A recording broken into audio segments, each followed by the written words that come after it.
Probably my favorite surgery was on a Great Dane that had had an issue, a developmental problem where they had a band of tissue that was trapping the dog's esophagus. So every time the dog would eat, he would regurgitate the food up. The dog was a young dog, probably I think 7, 8 months of age, something like that. So it's a pretty rare thing. I think I've only seen it 2 or 3 times in dogs. So, but that band of tissue again inside the chest, as the food is moving from the throat down to the stomach, this little band of tissue was trapping it, and so the esophagus was being pinched. So we had to go into his chest, open up the chest, excise that band of tissue, get the esophagus to expand back up, close things up. So the dog's doing pretty well. So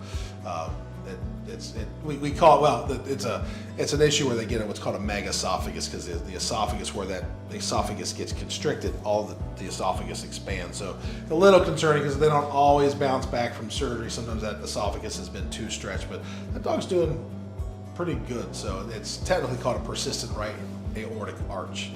That's a development. That band of tissue shouldn't have developed, because basically things develop a little backwards in that dog inside his chest. So kind of a fun surgery, pretty rare diagnosis, and in some ways even rare to be able to do the surgery, because it's a pretty major surgery. So, and in the young dog, frankly, sometimes people just either can't afford to do the surgery or whatever. So that was an enjoyable surgery, and that one had a good outcome, dog. So that's been. It was probably early in the last year, so that dog, we're 7, 8, 9 months out now from that procedure. So.